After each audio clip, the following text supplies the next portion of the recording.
মা যশোদাই বুকুত সাবটি ধৰিলে, ভগৱান কৃষ্ণই ডিঙিত সাবটি ধৰিল। এবাৰ ভাবক, অনন্ত কোটি ব্ৰহ্মাণ্ডৰ প্ৰেমৰ প্ৰতিমূৰ্তি মদন মোহন সেই বাল গোপাল ভগৱানটোই যেতিয়া ডিঙিত সাবটি ধৰে কেনেকুৱা লাগিব? বাহ্য অভ্যন্তৰ সকলো যেন ব্ৰহ্মময় হৈ গৈছে মা যশোদাৰ শান্তি তৃপ্তিত। লগে লগে ভিতৰৰ পৰা খবলে, ৰাণীয়াই ৰাণীয়াই গাখীৰ উতলি পৰিলে। বাছা নামাচোন, নানামো। বাছা নামাচোন, নেনামো। বাছা নামাচোন, নেনামো। নামা বুলি কৈছে, নেনামো। ঠেকেচা মাৰি দিলে। নন্দৰ ঘৰত গাখীৰৰ নৈ বোৱাব পাৰে, ইমান গাখীৰ আছে। কুইণ্টলে কুইণ্টলে গাখীৰ খোৱা মানুহ নাই। 1 লিটাৰ গাখীৰৰ কাৰণে চৰুত বহোৱা আধা লিটাৰ গাখীৰৰ কাৰণে ঠেকেচা মাৰি দিলে ভগৱান কৃষ্ণক। আৰু আপুনি ময়ো 1 কাপ চাহৰ কাৰণে, লাল চাহৰ কাৰণে ভাগৱতক ঠেকেচা মাৰি দিওঁ। এতিয়া লাল চাহ ওলাক, তেতিয়াই মজাটো ওলাব।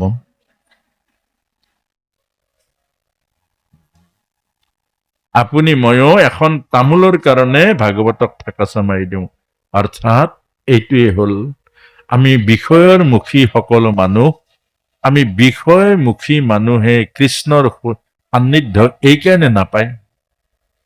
যেতিয়ালৈকে বিষয়ত মন থাকিব তেতিয়ালৈকে ঈশ্বৰক নাপায়। ঈশ্বৰ আমাৰ চবৰে বুকুৰ মাজত আছে, অকল যশোদাৰ বুকুৰ মাজত নহয়, আমাৰ প্ৰত্যেকটো মানুহৰ, প্ৰত্যেকটো জীৱৰ বুকুৰ মাজত আছে ঈশ্বৰ। কিন্তু আমি ঈশ্বৰক নাপাওঁ, আমাৰ মন থাকে বিষয়ত। আপোনালোকে চাবচোন, নাম গোৱালে যাব, আমাৰ নিয়ম আছে আকৌ। কোমল চাউলৰ পাচিটো আগত থব লাগিব, ভিতৰত থলে নহব, আকৌ আগত থব লাগিব। দৈ গাখীৰৰ কলহৰ মুখখন আকৌ খুলি থব লাগিব, বান্ধি থলেও নহব। আৰু ৰসগোল্লা আৰু গুড় চব আগত উলিয়াই থব লাগিব। সুন্দৰ গোন্ধটো নাকত ভকতৰ লাগি থাকিব লাগিব। আৰু যেতিয়া নাকত গোন্ধটো লাগিব দৈ গাখীৰৰ, কোমল চাউলৰ, কিমান সময় নাম গাব। সেইকাৰণে উঠোতে আচাৰ্যজন নাম গাবলৈ উঠাৰ লগে লগে, হেৰা ছুটি কৰিবা। হেৰে যাহা কাম তাহা নেহি ৰাম। এই বিষয়ৰ ভোগ আগত উলিয়াই লৈ যোগ কৰিবলৈ বহিলে এই কথাটোকে আমাক বুজাইছে। আৰু সেইকাৰণে ইয়াত চাহ তামোল জলপান নহব। ইয়াত চাহ তামোল জলপানটো প্ৰথম উলিয়াইছিলে, উলিয়ালে নহব। যাহা কাম তাহা নেহি ৰাম। জৈছে ন মিলে ৰবি ৰজনী এক ঠাম। খোৱা লোৱা বন্ধ। আৰু খোৱা লোৱা খাব, জীয়াই থাকিবৰ কাৰণে খাব। চাহটো লাল চাহে জীয়াই নাৰাখে। খাব নেকি? তামোলৰ জীয়া নাই। অন্নমুঠি খোৱাৰ পাছত মুখত দিত তামোল, হয় নহয়? সেইকাৰণে যাহা কাম তাহা নেহি ৰাম। আৰু সেইকাৰণে ভগৱান কৃষ্ণই ভাঙি পেলাইছে চৰু তৰু যিমান আছে। লাঠি লৈছে নাই? মথনি দণ্ডি লাঠি লৈছে নাই? এফালৰ পৰা ভাঙি গৈছেগে। অৰ্থাৎ যি বিষয়ৰ সুখে ভক্তক মোৰ সান্নিধ্যৰ পৰা বঞ্চিত কৰে, সেইবোৰ বিষয় ভাঙি দিয়া। সেইকাৰণে কুন্তি মাই কৈছিলে, সেহি সেহি বিপদ মোহৰ অভিমত, তোমাকো দেখিতে পাওঁ যিটো আপদত। হে কৃষ্ণ, মোক এনেকুৱা বিপদ দিয়া, মোক এনেকুৱা দুখ দিয়া, মোক এনেকুৱা কষ্ট দিয়া, যি দুখ কষ্টই তোমাক আকৰ্ষণ কৰে, তোমাক স্মৰণ কৰাই দিয়ে। আগত বাঁহৰ ঘৰ আছিলে, বতাহ বৰষুণ উন্দলাই আনিলে গধূলি, গধূলিৰ পৰা নাম জপ আৰম্ভ হলেই আৰু হে প্ৰভু, হে প্ৰভু, হে কৰুণাময়, হে ভগৱন্ত প্ৰভু, কৃষ্ণ কৃষ্ণ। এই পোনাগীতা ঘৰত আছে, কৃষ্ণ প্ৰভু, তেওঁলোকক ৰক্ষা কৰিবা প্ৰভু, কৃষ্ণ হলেও ৰক্ষা। গোটেই ৰাতি নাম লয়। যেতিয়াৰ পৰা কংক্ৰিট পকা ঢালাই হৈ গল, বতৰ উন্দলাই আহিলে, ঐ আজি অলপ খাই পেলাই ভালকে শু, বৰ ধুমুহা আহিব, টোপনি ভালকে যা। উল্টা হৈ গল, যা। এইটো কথা, এইটো আমাক বুজাইছে য'ত কাম আছে ত'ত ৰাম নাই, মনত ৰাখিব। ল'ৰা ছোৱালীক আশাৰ আৰু বাসনালৈ ডাঙৰ দীঘল নকৰিব। আমাৰ পিতৃ মাতৃসকলে এটা ডাঙৰ কাম কৰে, অকল ল'ৰা ছোৱালীক য'ত টকা আছে সেইটোৰ কাৰণে এনেকুৱা লাগে যেন মানে কেঁচা কল পকাবলৈ যিমান মেডিচিন দিয়ে আজিকালি ল'ৰা ছোৱালীক তাতকৈও বেছি দিয়ে, অকল পইচাটোৰ কাৰণে। যে ডক্তৰত পইচা আছে, যিকোনো প্ৰকাৰে ডক্তৰ হ'ব লাগিব, সেইটো নকৰিব। জীৱন য'ত আছে সেইটোত বেছি গুৰুত্ব দিব। য'ত জীৱন আছে, য'ত আধ্যাত্মিকতা আছে, তাতেহে জীৱনক পায়, তাতেহে জীৱন বিকাশ হয়। অকল টকাৰ কাৰণে ডক্তৰ পঢ়ুৱাব। আৰু সেইকাৰণে আজি আমাৰ সমস্যা এইটো হৈছে যে অকল মাক বাপেকে অকল টকাৰ কাৰণে তাক এনেকুৱা গেছ দি পকোৱাৰ নিচিনা কল কৰি ডক্তৰ বনাই দিয়ে, সি টকাত বাদে আৰু বেলেগ চিনি নোপোৱা হয়। যিখন গাঁও মেট্ৰিক পাছ কৰাৰ পাছত ঢোলে খোলে গাইন বাইনে লৈ গৈছিল, যি মানুহৰ আশীৰ্বাদৰ জীৱন বিকাশ হৈ গ'ল, যি গাঁৱৰ মানুহে তাক প্ৰশংসা কৰিছিল, আৰু সেইখন গাঁৱত এবাৰো ঘূৰি নাচায়। ভতিজা যাওক, ককায়েক যাওক, দদায়েক যাওক, পইচা নহলে কাম নহব। মৰাৰ পাছতো আইচুত ভৰাই এতিয়া পইচা লয় ডক্তৰ ভগৱান। ইয়াৰ কাৰণে জগৰীয়া ডক্তৰ নহয়, ইয়াৰ কাৰণে জগৰীয়া হল পিতৃ মাতৃ। তাক এনেকুৱাকে বনাই দিছে যি পইচাত বাদে আৰু একো চিনি নাপাব। সেইকাৰণে কোনোদিন বৰ্তাকৰ ঘৰলৈ যাব নিদিয়ে, কোনোদিন গুৰু ঘৰলৈ যাব নিদিয়ে, কোনোদিন ওচৰ চুবুৰীয়াৰ ওচৰলৈ যাব নিদিব, কোনোদিন নামঘৰ পঢ়াত ক্ষতি হ'ব। আৰু সেইকাৰণে আমাক এই কথাখিনিয়ে কৈছে যে ভগৱান কৃষ্ণ কৈছে বিষয়ৰ ভাণ্ড, বিষয়ৰ সুখে আমাৰ জীৱনত দুখ দিয়ে। সেইকাৰণে অকল বিষয়মুখী নহব। বিষয়মুখী হলে আমি দুখ পাম, কষ্ট পাম। অলপতে আপোনালোকে নিশ্চয় পাইছে, ফেচবুকতে পাইছে যে পুতেক ডক্তৰ বাপেকে অন্তিমত চাবৰ কাৰণে মাতিছিলে, যে তোমাক মই অন্তিমত চাব বিচাৰো, আহিলে জানো? ইয়াৰ কাৰণে জগৰীয়া কোন? বাপেক জগৰীয়া। ইয়াৰ কাৰণে দেউতাক জগৰীয়া। সেইকাৰণে আমাক শিক্ষা দিছে, মনত ৰাখিব, আমাৰ ভাগৱতী সমাজখনক শিক্ষা দিছে যে আপোনাৰ যুধিষ্ঠিৰৰ যেতিয়া পৰীক্ষিত জন্ম হল নাতি, গণাবলৈ মানুহ মাতি আনিলে গণকক। গণনা কৰি কৰি কলে তোমাৰ চক্ৰৱৰ্তী ৰজা হব, ঐশ্বৰ্য বিভূতিৰে ভৰা হব, তোমাৰ শিবিৰ নিচিনা দানী হব, এইবোৰ কৈ আছে। যুধিষ্ঠিৰৰ মুখখন শুকাই শুকাই গৈ একেবাৰে কোলা পৰি গৈছেগে। আৰু যেতিয়া কৈ দিলে তোমাৰ নাতিয়াৰা মহাভাগৱত হব, হৈছে হৈছে হৈছে প্ৰভু, আৰু গণিব নালাগে, আৰু গণিব নালাগে, আৰু অৰ্থাৎ আপোনাৰ মোৰ সন্তান যদি আধ্যাত্মিকতা নহয়, বাকীবোৰ কোনো অৰ্থ নাথাকে। আৰু এই কথাটোকে আমাক বুজাইছে। আজিৰ পিতৃ মাতৃ আপোনালোকক একেবাৰে ব্যাসপীঠৰ পৰা কৈছো, খাব নাপায় কোনেও নমৰে, খাই কিন্তু বহুত মানুহ মৰে। শুবৰ কাৰণে বিচনাখন লাগে, শান্তি এটা পাবৰ কাৰণে বিচনাখন লাগে, টোপনিৰ কাৰণে। যদি টোপনি নাহে এখন বিচনাত, সেইখন সোণৰ হওক, কোনো কামত নাহেগে। যদি পিতৃ মাতৃৰ সেৱা নাপায়, পিতৃ মাতৃ দেৱ ভৱ, পিতৃ মাতৃ দেখা ভগৱান, যি পিতৃয়ে নেদেখা জগতৰ পৰা নমাই আনিলে, যি মাতৃয়ে 10 মাহ 10 দিন গৰ্ভত ৰাখি সন্তানক ডাঙৰ দীঘল কৰিলে, কিমান বিষ্ণামূত্ৰ দিলে, আৰু সেই পিতৃ মাতৃক সেৱা কৰিব নোৱাৰা পুত্ৰ কোটিপতি হল, কি অৰ্থ আছে তাৰ? বান্দৰৰ নাৰিকলৰ নিচিনা। গতিকে এই কথাখিনি সদায় মনত ৰাখিব। অন্তত মই কওঁ, যাৰ সামৰ্থ্য আছে, যাৰ ঘৰত অন্তত অলপ সামৰ্থ্য আছে, কোনোবা এনেকুৱা সন্তসকলক মাতি আনক, তেওঁলোকক এনেকুৱা গীতা ভাগৱতৰ নিজৰ ঘৰে ঘৰে জ্ঞান দিব। পাৰিলে আপুনি দিয়ক, নোৱাৰিলে কাৰো 2 পইচা খৰচা কৰক, ইয়াত পইচা খৰচা কৰক, কামত আহিব। অন্তত আমি আজি এটা ছাত্ৰক পঢ়াবৰ কাৰণে কিমান টকা খৰচা কৰো, গতিকে তাক আধ্যাত্মিক জ্ঞান দিবৰ কাৰণে এটা ব্যৱস্থা লওক। নোৱাৰিলে 4 ঘৰে লগ লাগি কৰক, অন্তত যুৱচামটোক, যে আমি ৰক্ষা কৰক তেওঁলোকক। আজি যুৱচাম চৰিত্ৰ এনেকৈ স্খলন হৈছে, তেওঁলোকৰ মানসিকতাবোৰ এনেকৈ বহিৰ্মুখী হৈছে যে তেওঁলোকৰ ভৱিষ্যত জীৱনটো অন্ধকাৰ হৈ আহিছে। গতিকে এইখিনি কথাকে আমাক কৈছে। আৰু মা যশোদাই খং উঠিব নাই? খংটো উঠিব। যেতিয়া আমাৰ ভকতৰ এইটো আমাকতো বিভিন্ন জেগাত এইটো ধৰে, আৰু চাহ নাই তামোল নাই কি পাতিছে এইখন, চাহ নাই তামোল নাই কি পাতিছে। আৰু বহাৰ পাছত দেখিব, সুধিব চাহ খাব লাগিব নেকি? নালাগে নালাগে নালাগে। অৰ্থাৎ ইয়াত যেতিয়া ৰস পাব, অৰ্থাৎ আমাৰ সমাজখন লোভীয়া বুলি কেতিয়াও নাভাবিব। মই অসমৰ প্ৰান্তে প্ৰান্তে গৈছো, ক'তো চাহ নাই, তামোল নাই, জলপান নাই, আৰু সকলোতে আমাৰ 2000-3000 মানুহ। এতিয়া নাহৰকটীয়া অঞ্চলটোত নামঘৰত অনুষ্ঠান নহয়, আমাৰ ফিল্ডত পাতা কৰিছে। গতিকে এই অলপতে 2টা অনুষ্ঠান কৰিলোঁ ফিল্ডত, তাত বহুত মানুহ হৈ যায়। গতিকে এই কথাটোকে আমাৰ ধেমাজি অঞ্চলতো এই কথাখিনি আপোনালোকে পদক্ষেপ লওক ল'ৰা ছোৱালীখিনিক ৰক্ষা কৰিবৰ কাৰণে। এতিয়া ভগৱান কৃষ্ণৰ যেতিয়া এই যে ভাঙি দিলে অৰ্থাৎ এইটোৱে ভগৱত কিবা, যি কৰে মোক তাক কৰোঁ সৰ্বনাশ, যদি নেৰে মোৰ পাশ তাৰ দাসৰো দাস।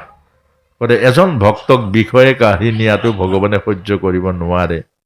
তাৰ পাছতে মা যশোদাৰ খং উঠিলে, আমাৰো খং উঠিবই। আৰু বিষয়ৰ আশা ভংগে ভক্তৰ হৰি, অভক্তৰ কিন্তু খং উঠিব। আৰু লগে লগে মা যশোদাই ৰছীডাল ললে আৰু এছাৰি এডাল ললে, মা ভগৱান কৃষ্ণক খেদিছে। এইটো অপূৰ্ব দৃশ্য, চব সৰগত দেৱ দেৱীসকলে চাইছে।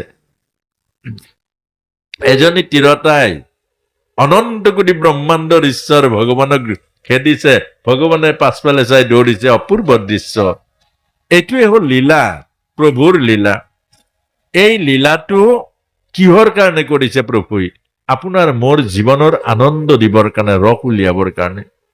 আজি যদি এইবোৰ লীলা নকৰিলে, ৰাস নাপালেহেঁতেন, এইবোৰ সংস্কৃতি নাপালেহেঁতেন, এইবোৰ আপুনি কৃষ্ণৰ এইবোৰ নাচ নাপালেহেঁতেন, লীলা নাপালেহেঁতেন, দশবাৰ নৃত্য নাপালেহেঁতেন, আমাৰ জীৱন। কিন্তু পোৱাৰ পাছতো এতিয়া আমাৰ এইখিনি অৱস্থা। নাপালে কি হলহেঁতেন বাৰু?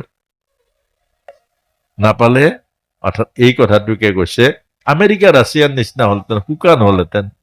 তেওঁলোকৰ ৰস নোহোৱা এইবোৰ, তেওঁলোকৰ দৰমহা পাতি চব পায়, কিন্তু ৰস নাই। মই এবাৰ এই শিৱসাগৰৰ আমাৰ আউনীআটীৰ ডেকাৰ অধিকাৰৰ সত্ৰ এখন আছে, তাত এবাৰ ষ্টেজৰ পৰা ভাষণ দি আছো।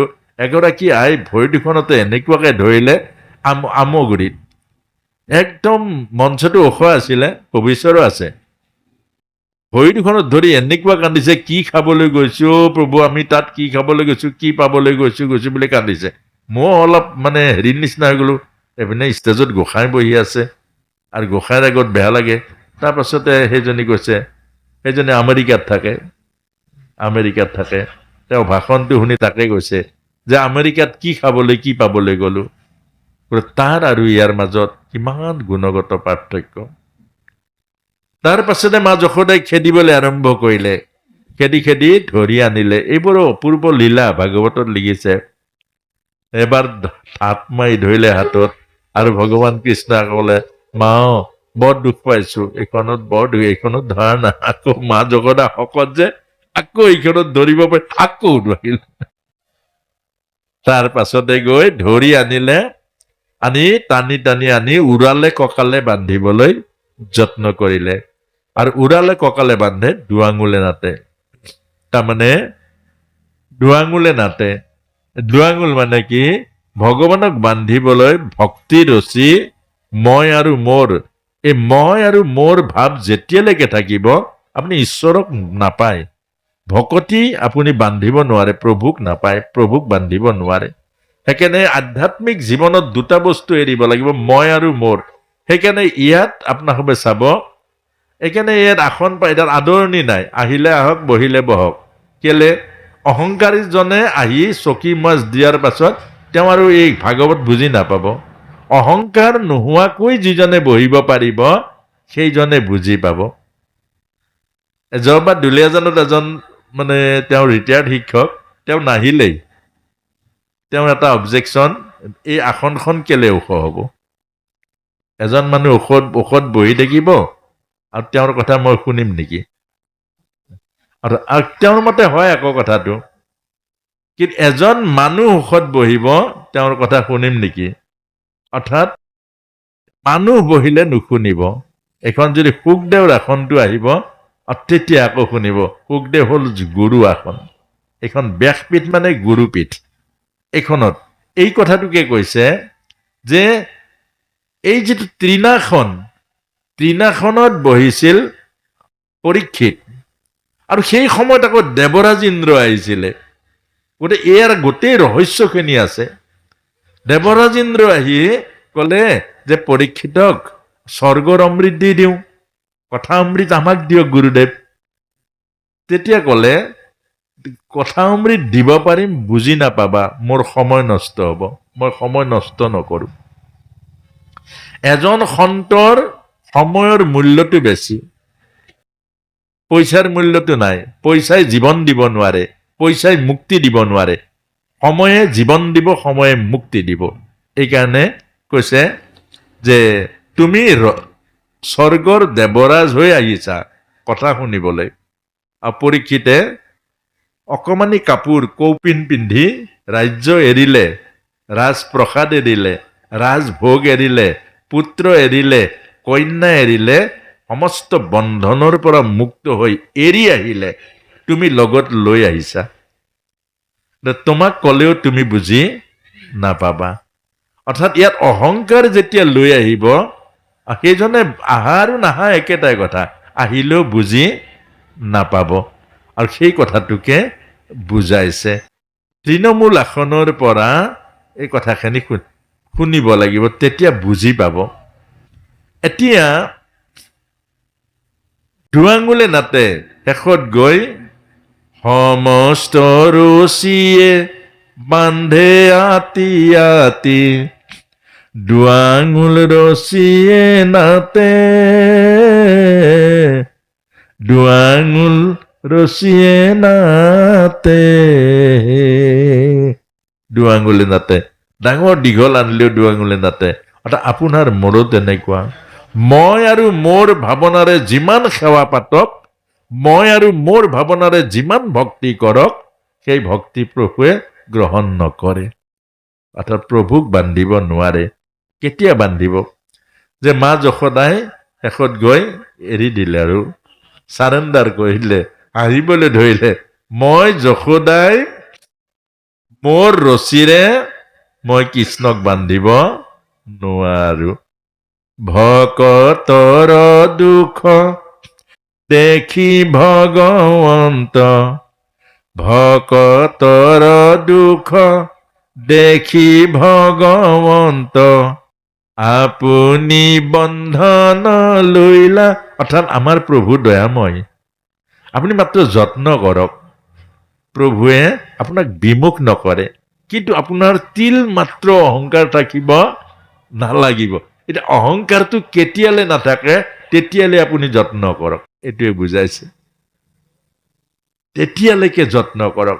আৰু যদি অহংকাৰ যিদিনা শেষ হৈ যাব, প্ৰভুৱে স্বীকাৰ কৰিব, প্ৰভুৱে সাৱটি ধৰিব, প্ৰভুৱে আপোনাক বুকুৰ মাজত চপাই ল'ব। ধৰিব পাৰিছেনে? আমি অহংকাৰটো যত্নটো কৰিব লাগিব, হয় নহয়? কিন্তু আমি ঠাউকতে মানে ভগৱানক লাগে, শৰাইখন দিছো মানে ভগৱানক লাগেই আৰু সেইটো দ্বাৰা ইমান খৰকে নহব। দ্ৰৌপদী মাই সুধিছিলে দ্বৈত বনত, তুমিতো ভগৱান, তুমি চব জানা, অন্তৰ্যামী পৰমাত্মা তুমি, মোক যে দুশাসনে টানি লৈ মোক আনিবলৈ গৈছিল, তুমিতো জানা? বোলে জানো। হাতত ধৰি টানি আনিলে জানা? বোলে জানো। কাপোৰত ধৰি কাপোৰ বস্ত্ৰ হৰণ কৰিবলৈ জানা? জানো। চব জানো। চব জানা, তেতিয়াহ'লে আগতে নগলা কেলে? দ্ৰৌপদী সুধিছে, চব জানা, আগতে নগলা কেলে? গ'লেতো ইমান বিপৰ্যয় নহয়। বোলে তুমি সুবিধা দিয়া নাই, তুমি সুবিধা দিলেহে মই পাৰিম। বোলে কি সুবিধা? তোমাক মাতিছো, মাতিছা, তুমি দেখোন আজুৰি আছা। তুমি মোক মাতিছা, আজুৰি তুমি আছা। আমিও কৃষ্ণক মাতিছো, আজুৰি আমি আছো নহয়। আছো নহয়। কৃষ্ণক সমজাইছে জানো? প্ৰভুক সমজাইছে জানো? আপুনি দেখোন আজুৰি ফুৰিছে, হয় নহয়? আপুনি আজুৰি ফুৰিছে, ঘৰখন থৈ আছে, 10 বাৰ ফোন লগাইছে, হেল্ল', এইটো কি থৈ অহা হ'ল? ইয়াত আহি বহি আছে, মনটো আছে ঘৰত। আৰু কোনোবাই যদি আকৌ ভাল বস্তুটো সিজাই থৈছে, সেইটোতো আৰু সাংঘাতিক, ইয়াত মন নাথাকেই।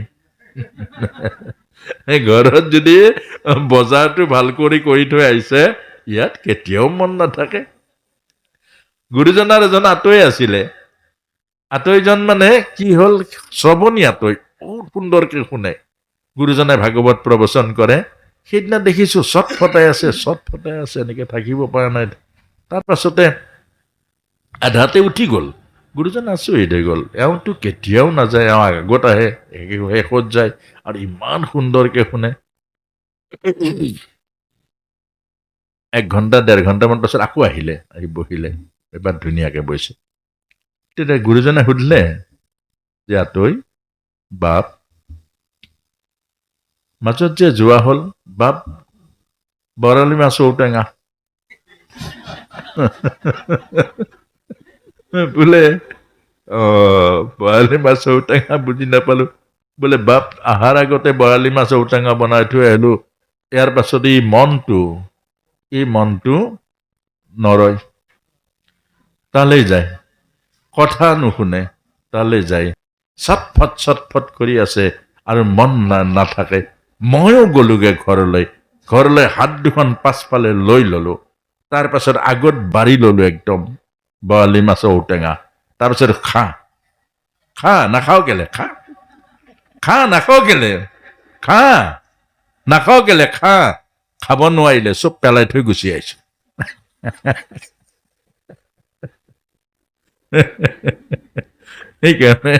এইকাৰণে এই যে ভাগৱতলৈ আহো বা কবালৈ আহো, এইটো কথা, এইটো প্ৰমাণ। সেইকাৰণে সদায় এটা প্ৰেক্টিচ কৰক, একদম বহুত লাভ হ'ব। আমাৰ প্ৰভু ঈশ্বৰক নক'ব নালাগে, অলপ বৈৰাগ্য আছে বাৰু, তথাপিও ক'ব লগা আছে। আৰু প্ৰেক্টিচ এটা কৰক, ৰিটায়াৰ হোৱাৰ পাছত দৰকাৰ হ'ব। এতিয়া বাৰু এইকেইদিন থাকক। আজি নহয় ঘৰৰ পৰা ওলালে আপুনি ভাবি ল'ব মই মৰিলো, চাই লওক ঘৰখন কেনেকৈ। 3 দিন ক'বলৈ যাওক, মৰি যাওক, আপুনি মৰি যাওক, তহঁতৰ কাৰণে মই মৰিলো। প্ৰেক্টিচ কৰক, এদিন ফাইনেল মৰিব লাগিব। অখৰা নকৰিলে মৰিবলৈ টান হৈ যাব।